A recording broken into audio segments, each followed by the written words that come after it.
வாடா எல்லாம் வந்த அண்ணா நீங்களா? காலைல 6 மணிக்கு வந்துட்டேண்ணா. என்னடா நைட்டு 12 மணிக்கு பார்த்தோம் ஓட்டிட்டு இருந்த இப்ப காலையில 6 மணிக்கெல்லாம் ஓட்டிட்டு இருக்குன்னு சொல்ற. நீ தூங்குறே இல்லையா? தூக்குமா? ஏன்னா நீ வேற, எனக்கு இருக்கிற பிரச்சனைக்கு தூக்கம் வேற வருதா? அதுக்கு இப்படி தூங்காம தான் உடம்புக்கு என்னத்தடா வருது? கண்ணை பாரு எப்படி செவந்து போய் இருக்குன்னு.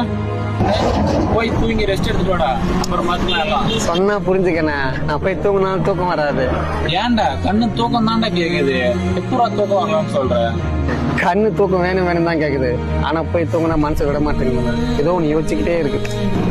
அப்படி என்னடா பிரச்சனை உனக்கு? பணம் தான், வேற என்ன இருக்க போகுது? 10 லட்சத்துக்கு மேல கடனை. 10 லட்சமா? அப்படி என்னடா பண்ண? எல்லாம் அப்பா அம்மா சொந்தமா தொழில் பண்றது கடை வாங்கி பண்ணாங்க, எல்லாம் ஊத்திக்கிச்சு. தங்கச்சி கல்யாணமும் கடை வாங்கி தான் பண்ணாங்க. அது இல்லாம இந்த வரதட்சணை லொட்டு லுஸ்க்குன்னு அது வேற பண்ணாங்க. அவங்களையும் குறை சொல்ல முடியாதுண்ணா, இதெல்லாம் பண்ணி தானே ஆகணும். ஆனா என்னை பத்தி யோசிக்கவே இல்லைண்ணா அவங்க. எனக்கும் ஆசை கனவெல்லாம் இருக்குல்லண்ணா, ஆனா இப்ப நிக்கிறது கூட நேரம் இல்லாம சுத்திட்டு இருக்கோம். நானா ஒண்ணு அதை பத்திலாம் பேசினா ரொம்ப அழுந்துருவா. சரி விடுற, பாத்துக்கலாம், ஒரு நாள் நமக்கும் காலம் வரலாம்.